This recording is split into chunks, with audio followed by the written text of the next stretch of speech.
Buddy, what a pleasure to see you today at the SID-USA conference here in Washington and around the globe. In this panel session, we're going to be looking at the theme for our conference from a variety of angles, including how a healthy and prosperous planet means providing the space, the funding, and the resources for girls and young people to lead. You know, those girls and young people know the problems they face in creating a more equitable and inclusive future that tackles big issues like climate change. And in fact, they're already creating solutions. So how do large international development and governmental organizations create the space for this to happen? How do we support them in their efforts? Before we jump in, I want to start off first by thanking Crown Agents USA, Nathan Associates, Plan International USA, and Virginia Tech College of Agriculture and Life Sciences Global Programs, and the GAP Initiative as gold sponsors to SID-USA conference. So let me just give a brief introduction to our speakers. First, I'd like to introduce Mustafa Kudrati, who is President and CEO of Plan International USA, an international humanitarian and development organization that partners with girls and their communities around the world to overcome oppression and gender inequality. He was appointed to this role in April of 2022.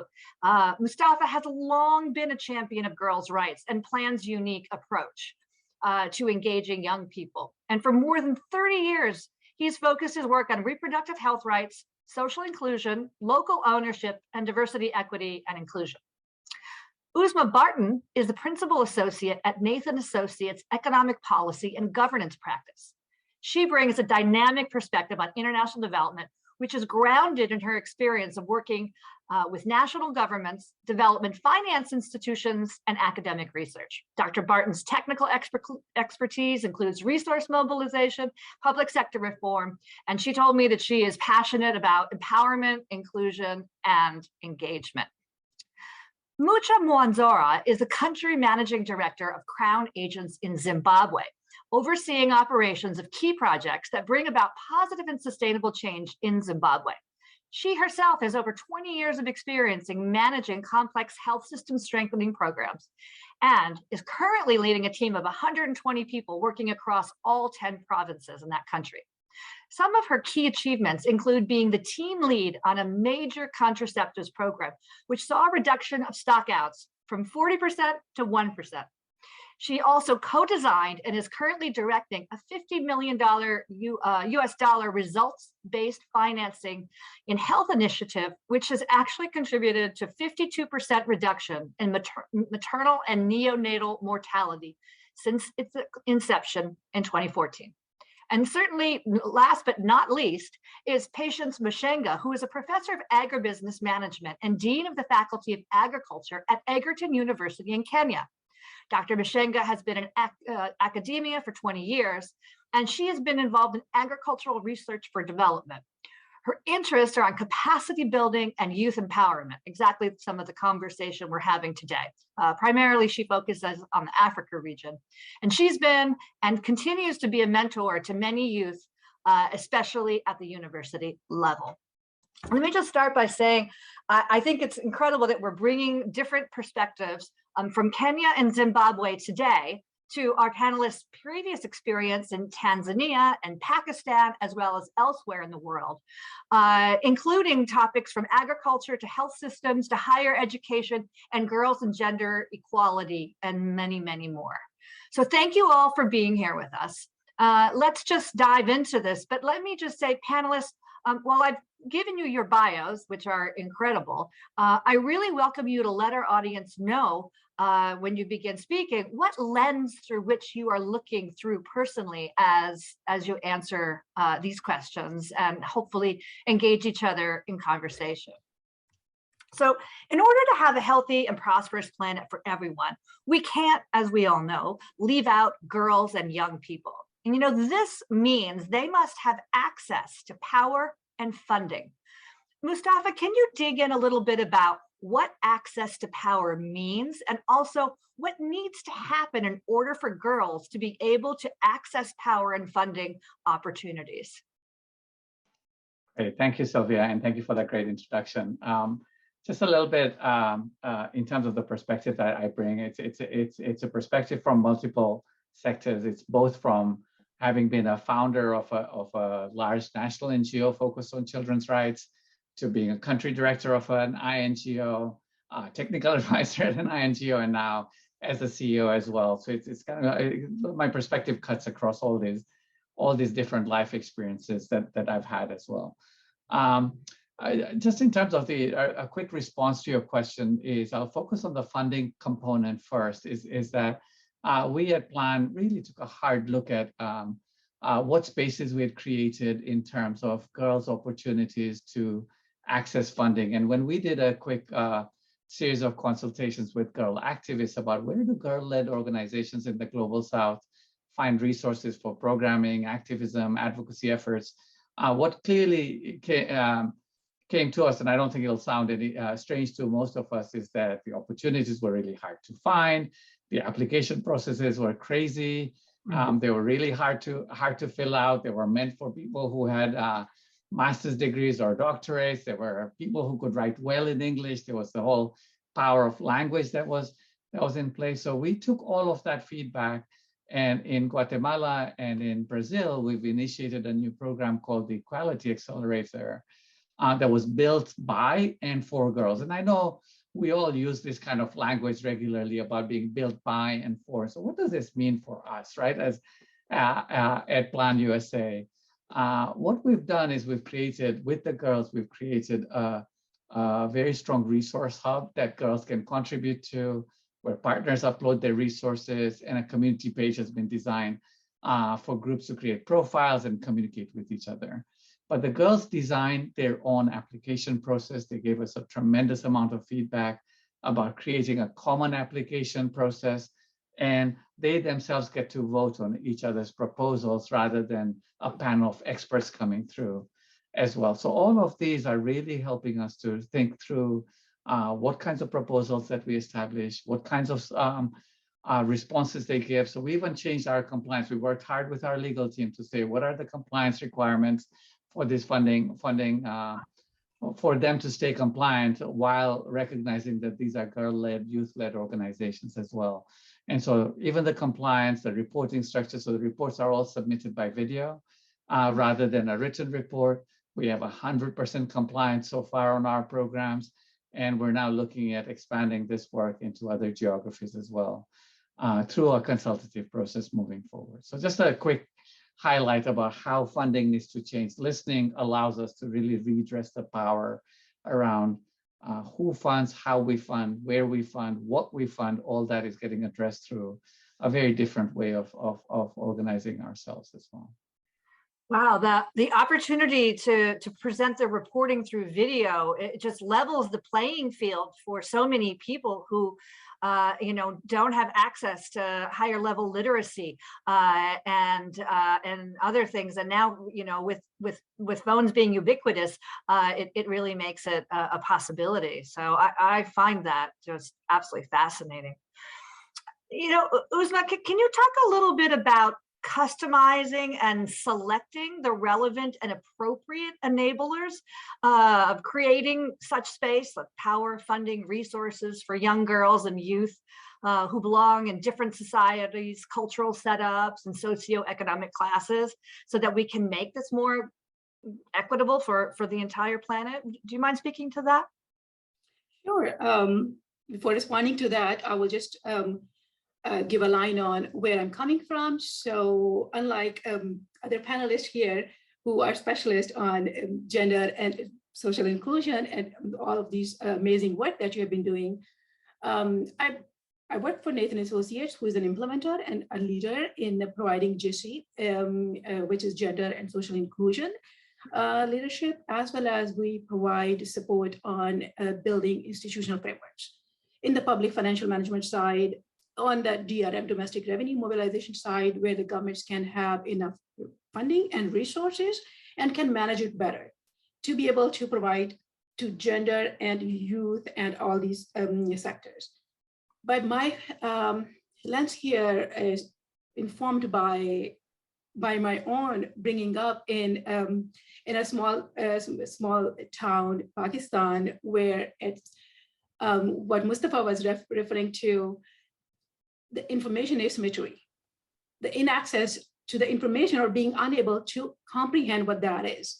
So Mustafa, you mentioned that you have to have a master's degree or a PhD, sometimes even master's degree from those countries is not enough for people to understand those simple application processes. So for me, it's most important to have information which is actionable and accessible by local people, not just focusing at the mainstream universities in the urban centers. So I bring my perspective from working with the national government who face these problems. Then I work with the donors, how we provide our funding and customize our funding, most importantly with the Asian Development Bank and the World Bank, as well as on the implementing agency side, now working with Nathan. But it's amazing that now this multidimensional perspective, how that informs me is there are gaps between how the funding is provided, tailored. That's where we need to have co-creation, again, referring to Mustafa was mentioning about like bringing them, design the application processes or the process itself. So you have co-creation, not just one-off event, but kind of like involving everybody through the whole process. Second, and more importantly for me is addressing information asymmetries, not just at the urban centers, but also at the smaller towns, because that's where we are increasing the gap between those who can process and access the information versus who do not have access or can process the information. And that's a big gap. So I come from a small town where you have the opportunities maybe available at the universities. We have one academic with us here as well. And this is good to kind of like bring this topic as well, that universities are the places where we can actually give this information to the young women and youth who can actually then be informed and take a more informed decisions. That's really interesting. That's fascinating. You mentioned, Uzma, about the local context, and you know, I'm sure everybody on this call has been following and heard about all of this discussion related to localization, particularly in the context of U.S. development assistance. And I'm kind of curious from all three of you, maybe starting with Mucha, you know, what has your organization learned from providing space for girls and people to have that input into their own futures, maybe particularly in terms of government structure? So what have you learned about that? Oh, you're on mute, I think, Mucha. Thank you, sorry. Good. Thank you, sorry about that. No. So from my organization, when I look at the girls and young adult issues, I tend to look at it from a sexual and reproductive health kind of lens. Why? Because this is what, from my experience, affects most of the girls, especially in Africa. This is what stops them from learning, from going to school, from accessing funding, from accessing safe spaces. Because sometimes, you know, when you're grappling with issues as a young girl, issues like, you know, you don't even have kids. You're thinking of crashing cow dung, you know, once for a quarter of the month, you're thinking of crashing cow dung so that you can use for sanitary wear. You then don't get the bandwidth to be thinking about so many other issues.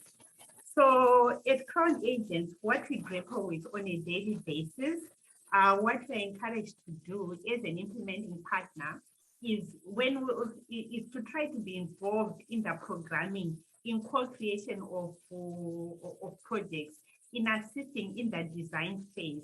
Because sometimes when you're very far away from the challenge, you are thinking some of the things you're thinking may not actually be practical, or they may be way ahead of the very basic issues which girls and young women are grappling right on the ground. So what we try to do in all of our projects, including the results-based financing program you referred to earlier, we try to include in the programming very practical, tiny tweaks and changes which involve girls and young women so that they can have a voice and they stay in the community, and they are provided with a safe environment in which they can put forward their ideas. I'll give an example of this project, the results-based financing in project, and how we have practically done this. So under RRBF, we basically contract health facilities to deliver on certain indicators, pre-selected indicators, and we pay them a certain amount of money for those indicators they've delivered on. And this money that we pay them, they use 75% of it to provide the services, and 25% is an incentive which they can share amongst themselves. So how do we practically ensure that we are empowering girls through this project? For example, we know that community engagement is very important. Once the community accepts something, it's easier for vulnerable people like girls to be free to express themselves, to become involved, to really spread out their wings without fear. So we say that in order for you to be contracted, all the 900 plus health facilities, you must have a health center committee in place. And the makeup of this health center committee must include one girl, it must include one youth. So immediately, if you don't have that, you can't be contracted, no money for you, no money for anyone, unless there's a girl in the health center committee. So that is a condition for contracting. And then once the girl is there, you must produce minutes which show what the different people have actually contributed to the meeting. So we take up that, what the girls are saying in that meeting. And then we also work with other organizations, other international organizations and non-government organizations to actually provide training to those girls elsewhere, so that they know what to contribute. They are aware of issues to bring up. So that's community engagement. And another thing which you've also seen practically works on the ground is the institutionalization, getting the government involved, so that we create like muscle memories that you must include girls, so that it becomes natural at the grassroots level. And with this we have found really empowers girls. And I'm happy to say that through these tiny tweaks in programming, through making sure that girl empowerment, we thread it through all the programs. Through that, I'll tell you, for Zimbabwe, we were so excited on the RRBF project, the number of teenage girls. Unfortunately, in Zimbabwe, we are still having girls as young as 13, 14, getting pregnant because of the economic situation which is in the country. Lots of not nice things are happening. But because of the project, through this empowerment, you've got girls as young as 18 now coming to waiting mother shelters, which have been built under this program because of what the Health Center Committee has been saying are the challenges in the community. And therefore, the RRBF project funds are directed towards those challenges. 500 maternity waiting mothers homes have been built, and we're seeing an increase in the number of teenagers and unmarried young women who are actually coming to the waiting mother shelters 2 months or so before delivery to wait there and deliver their babies safely. Some of them, because the the society, they've been chucked out of their homes, the fathers don't want them for one reason or another. So they now have this safe place through the RBF, through health center committees, through that community engagement. They now have this safe place where they can come, deliver, get sexual and reproductive health education, and they can also then be connected to other international organizations or non-governmental organizations who then actually help them on their way forward so that, the situation becomes better. That's so interesting. I love how you've brought the conversation down truly to how you operationalize, the practical mechanisms that we can put into place for even involving young people in their reality on the ground. Uzma, yes. This was amazing to hear. Where I grew up, girls generally get married under 20. So for my father, the most important issue growing up was the questions from the society, why you're educating her, being from a business family where boys go to business. It's unthinkable of a woman to be sent to college because you cannot find an appropriate match.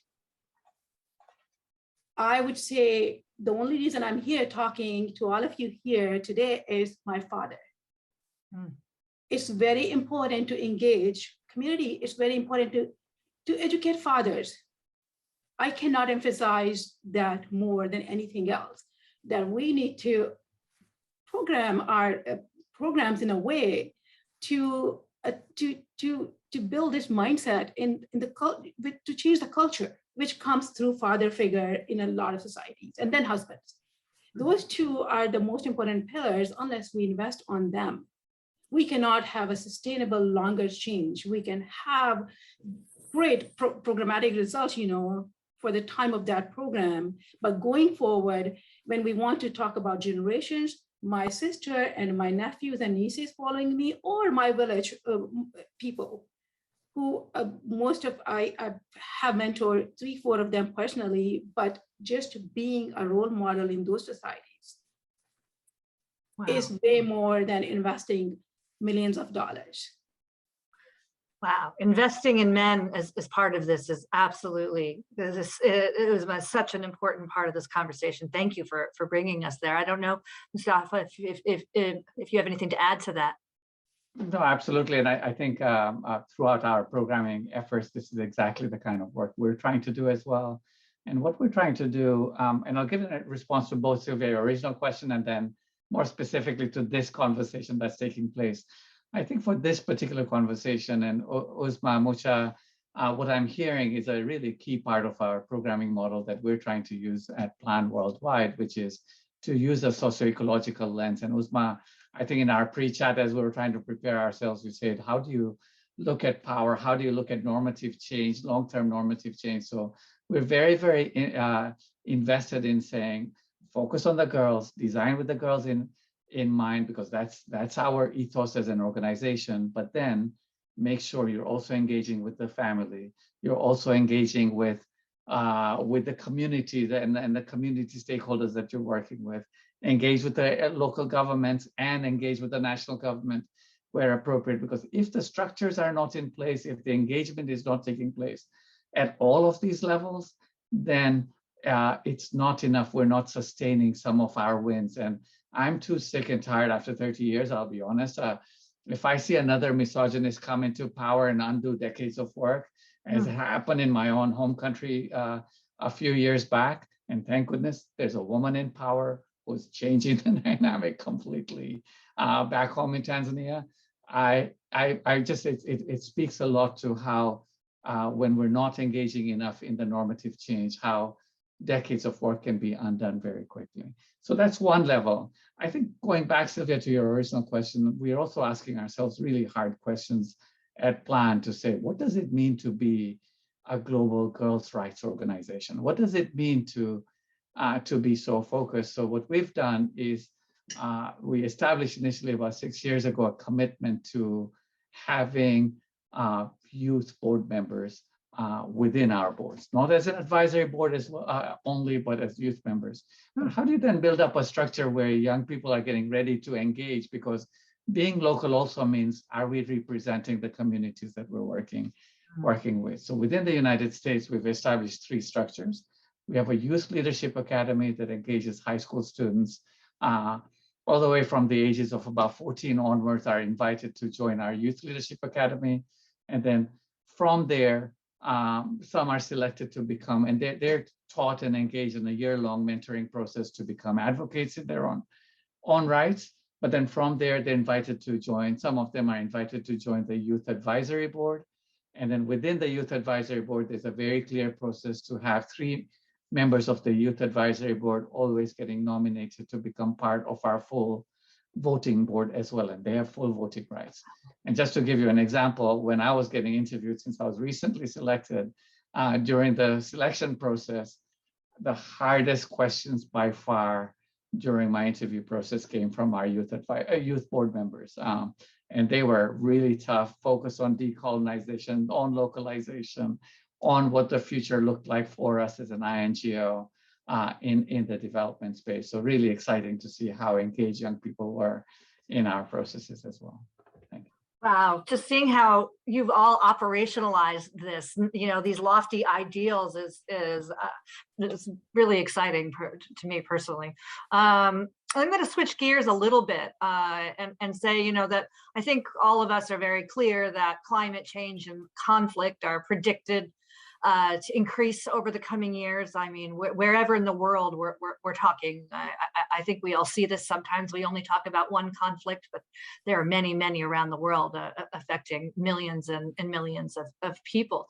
But we also know that, climate and conflict are more likely to hit women and girls the hardest. So how do we ensure the needs of girls and women are included in our response to climate change and conflict, given the absolute primacy of these issues around the world? And maybe, Mustafa, I'll start with you, but also then move on to Uzma and Mucha. Right, with difficulty, okay, so I just want to say it's not easy. It's not easy because especially when it comes to conflict and humanitarian work, the desire, and as we're seeing in Ukraine or in the Horn of Africa with the food security issues that we're facing in the Horn and in the Sahel, that people move very quickly into emergency response, and emergency is seen as, let me take care of your food and shelter needs. And what's not getting taken care of fast enough are the emergency needs for young girls. And girls are often not just victims of the conflict itself or what has occurred due to climate change, they're also very much at the forefront of being victims of sexual and gender-based violence as well. And yet those services are seen as secondary to the food aid that goes out, or secondary to mental health support, pre-exposure, post-exposure prophylaxis, emergency contraception, post-abortion care. All of that is seen as secondary to these emergency needs. And yet you ask a young woman who has experienced the violence, and she'll immediately say, these are my immediate needs. I need these taken care of right away as well. So we're working hard to try to use our advocacy team, our policy team, to keep advocating to make sure this support is included in the global responses that are going out there as well. It's hard to get traction, but we're asking for that to go on. In the recent $40 billion bill in Ukraine for food that was passed, there was a $5 billion rider as part of the bill for food aid. And what our teams have been arguing for is, even within that food aid, can we make sure that that food aid is also part of it is clearly earmarked for young girls who are at the bottom of the chain in terms of decisions being made about who receives food, when they receive food, how they receive food, that even that is being included, a little bit of an earmark or a little bit of focus on, can there be a very clear set of lines that say this food aid must reach this group of people as well. So I think that's some of the work that we're trying to do to make sure that when it comes to the emergency situation, we're including girls right from the beginning. And then back to climate change, I think that's more engage with girls in general, as we're designing, as we're working with communities to say, how do we develop resilient responses, and then create partnerships as well. So if we had more time, we'd be discussing a little bit about our support with Purdue University, where Purdue University's engineering team has developed some climate responses. This is for secondary schools in Zimbabwe, where they've, with a very long dry season, they've developed systems. Teachers are training girls on how to save enough water so that they can last right through the extended dry season in Zimbabwe. Wow. Yeah. Great to see the links even amongst this panel. Uzma, did you want to jump in on this? Yeah, sure. Excuse me. And I will bring in COVID-19 as well. Yes. Just recently that we are all suffering, and we are going through this where women are disproportionately suffering to the pandemic with the childcare and other responsibilities. And I think it's the highest number of women being out of work now since 1970s after the pandemic. So what we focus at Nathan, or informed by my own learning as well, is institution building, focusing at building the institutions which can provide not only during the normal times, but also during the crisis times, can be resilient. We have seen in under COVID situation on so many indices that have gone down, and bringing our kind of work that we have been doing in the development sector for decades to kind of made us rethink how to devise our policies. There has been a lot of emphasis on kind of like increasing our local resources to be able to provide for climate threat, to be able to provide for COVID-19 or health-related emergencies or conflict. So I would emphasize institutionalizing these things. What we do at Nathan is we bring gender element into the non-gender areas. We bring into the budget policy, for example, the budget policy to be gender responsive budget policy. So by including or by integrating non-gender sectors with gender, with youth, that's how we can continue to make our systems resilient and be able to respond in the wake of COVID-19 or climate-related challenges. That's so interesting and really important. I mean, I think looking at what I'm hearing thus far, sometimes we focus on issues related to gender and youth without realizing we need the non-gender and youth perspective. And we don't only need it at the programmatic level, but everything down from the budgeting all the way through the policy implementation. And as I was speaking with patients, including even in access to finance and training, and all the way down from the on-the-ground work that you were all talking about, all the way up to the policy level. So it's really interesting. Mucha, would you like to jump in here and talk a little bit about this for us? Yes, please. And going on to something which Mustafa said. So yeah, Plan International is really big in Zimbabwe and helping tackle some of these climate issues, including access to water, which is always key for girls and young women. So in Zimbabwe, climate change has really started affecting us, and there's been changes in the weather. And unfortunately, in the rural areas where most of the people actually live, they keep on doing more of the same things, planting at the same time, waiting for the water for the rain to come at a specific time. And that is not happening. So it throws everyone off kilter. And they actually need the education, boreholes to be drilled so that they can have water. So this is something which is big. And when it comes to wars and conflict, I think we all know women are so adversely affected. They might not be so much like in the foreground with the guns and everything, but they and the children, I believe, suffer worse. So we are grateful that Crown Agents actually has an office in Ukraine, Crown Agents Ukraine, and we've been there for a very long time, and it's headed by a lady country director, very strong. Most of the Crown Agents offices are headed by ladies. So our Chief Executive Officer has been there in Ukraine in the thick of things, and he's been updating us, for example, on the women, pregnant women, they actually give birth prematurely because of the stresses. They actually go on menstrual periods, just like that, because of the stress which is with them. And there are few organizations which think about the basic necessities which are required, like pads, like bassinets for the premature babies who are born. What are we going to do with the women who just given birth? What are we going to do with the girls, teenagers, and young ladies?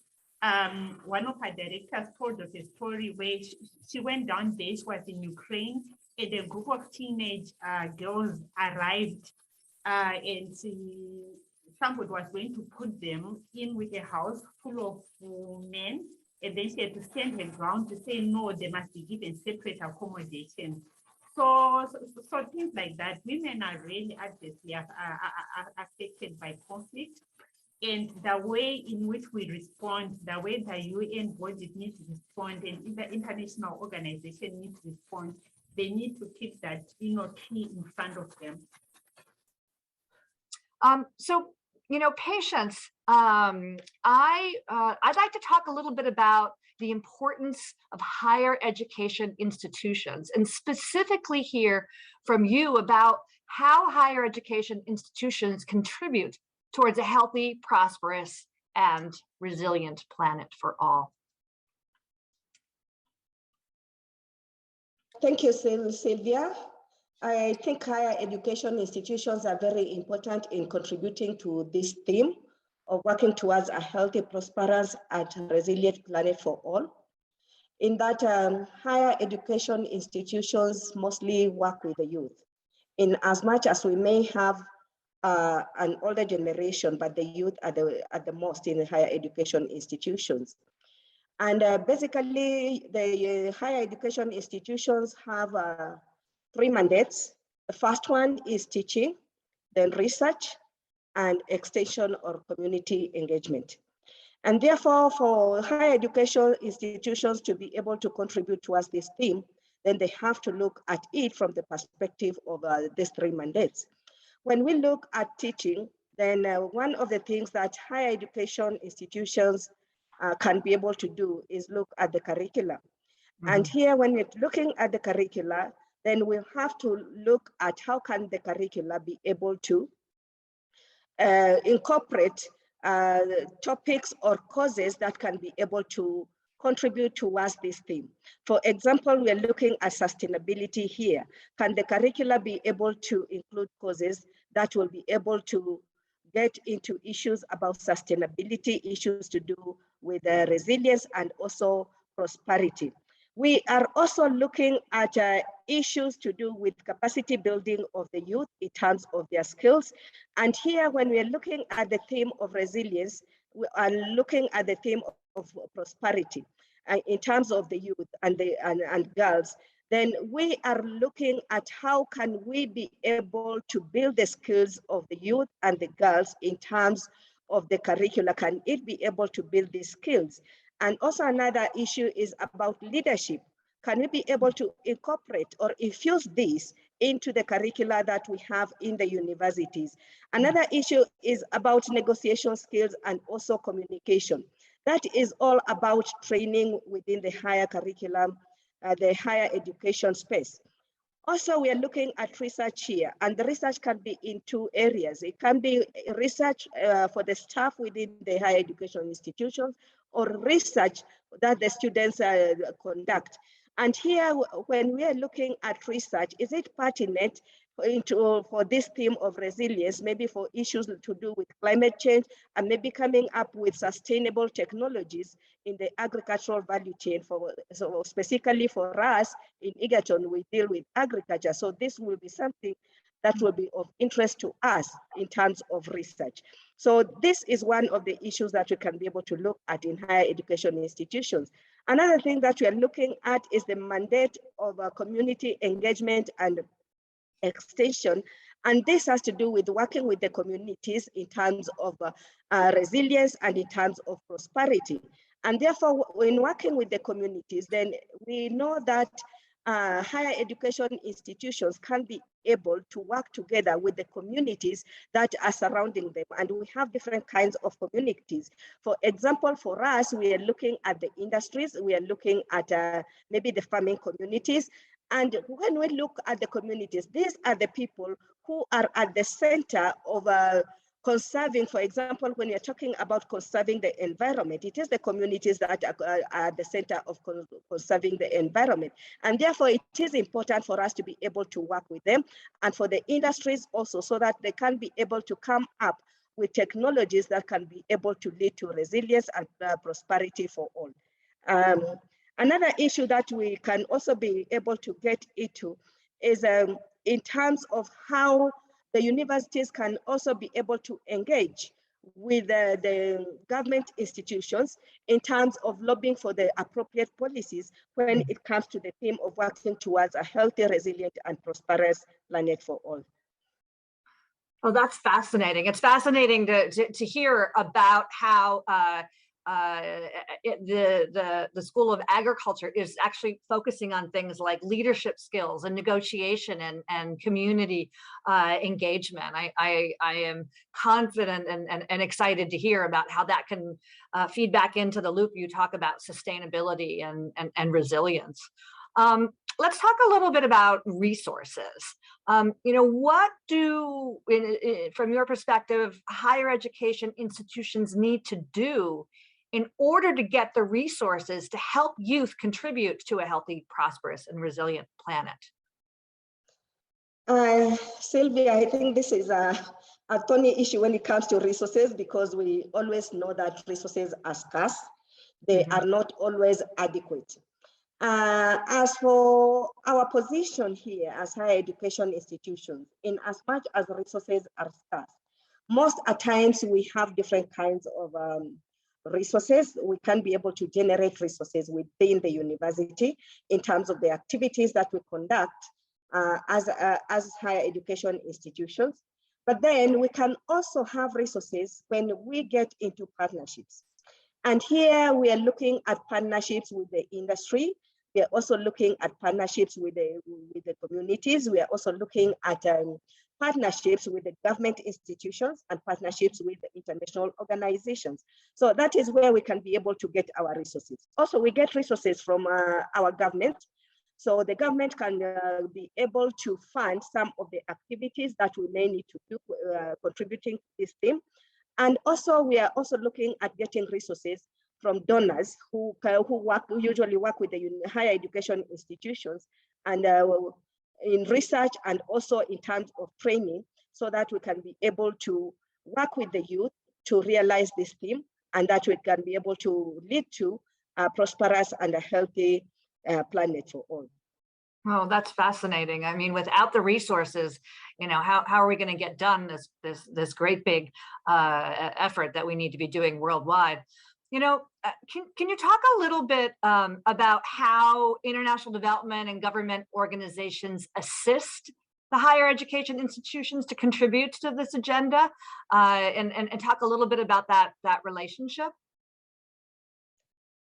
Government and international organizations can be able to contribute towards this agenda in terms of investing in the activities that higher education institutions conduct.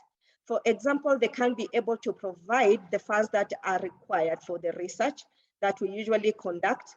For example, right now we are talking on issues to do with circular and bioeconomy, issues to do with climate change. So we can be able to partner with the international organizations and the government so that we can be able to conduct research in this. Apart from them investing in research, they can also invest in terms of curricular development and also curriculum review, so that this curricula can be able to speak to this theme of having a healthy, prosperous, and resilient planet. Another thing that we can be able, the government and also the international organization can be able to do is in terms of maybe offering scholarships to the students that we usually handle here. And as I said earlier, most of the times we work with the youth. So if we can be able to get money so that we can be able to offer scholarships to the students, they can be able to train in fields that are related to climate change and also sustainable development goals. And once they are through with their training, then this can be ambassadors of change in their countries and also in the communities that they are coming from. So there is quite a lot that governments can be able to do. Another issue that we are looking at is in terms of how governments can be able to come up with the appropriate policies. And here, when we're looking at appropriate policies, these are policies that will be able to encourage the youth and also young girls, such that they can be able to have the voice to be able to speak to this theme that we are deliberating on today. What kind of policies would do that, Patience? What kind of policies would encourage girls and youth in this area? Policies to do with inclusivity, because most of the times we find that we have policies, yes, and it is good to have them, but when these policies are being formulated, and it is important that we have the voice of the young people right from formulation, because if we have their voice, then it will be important, it will be good for them to speak out, and we can be able to know what really these young people can be able to do, such that they can be able to contribute towards this thing. So having their voices heard from the time of formulation of these policies will be very good up to the time of implementation of the policies. So this will be some a step forward. And I believe if we do this and we have inclusivity in each and everything that we do in terms of including the youth and girls, then I believe that we can really be able to move this conversation forward. I think their voices is absolutely crucial on the full spectrum, from the beginning of end through policy development, implementation, and evaluation. I am a little curious, how can you talk just a little bit about how that interaction with policy can be operationalized? I mean, how does it work in action? I think, Sylvia, this can be operationalized and in a very simple way. I'm going to give the case of Kenya. In Kenya, we have 2 levels of government. We have the county governments and we have the national government. So when it comes to policy formulation, it begins right from the county government. And this is the lower level kind of government. And here, when we are looking at the youth and girls, then we can start mobilizing them from the counties, because this is where, this is the grassroots level. And therefore, this is where we can be able to have their voices heard.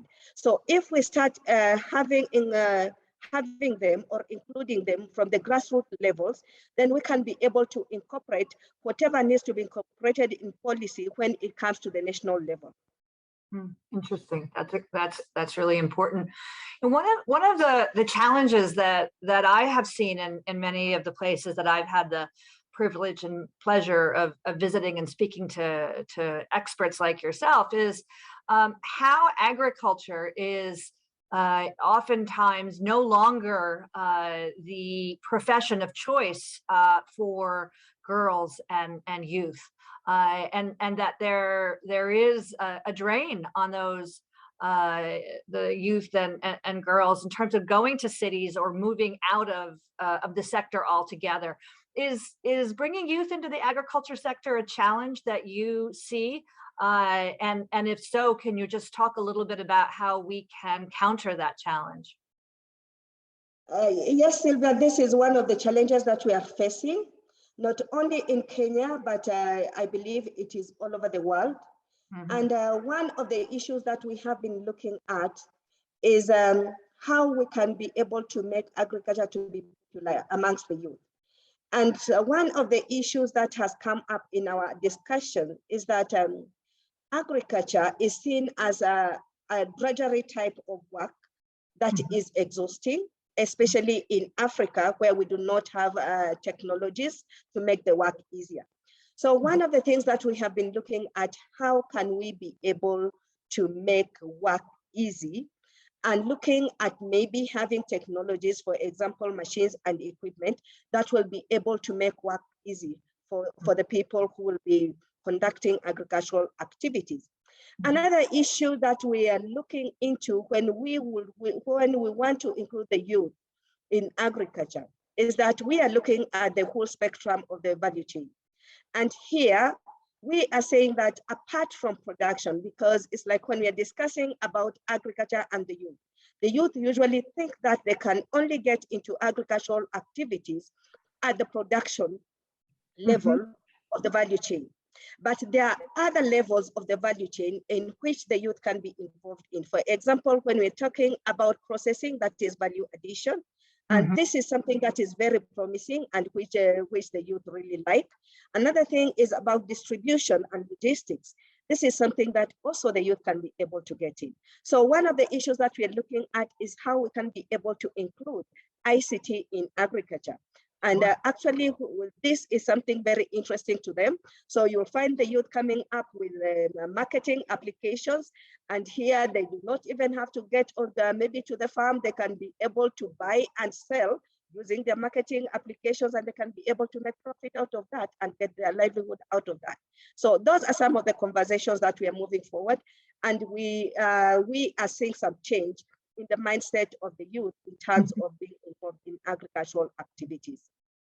That's so important, and I hadn't really thought about before that link and the importance of ICT and how information technology, our youth, at least in my house and in my environment, are much more adept at it than say I am.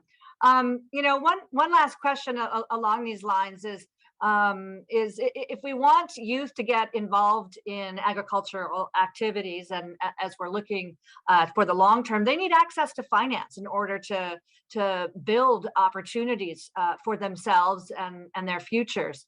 Can you talk at all about issues related to access to finance, particularly as it relates to gender and youth, and how you might be looking at that in Kenya as we think of all of their tools in our toolbox?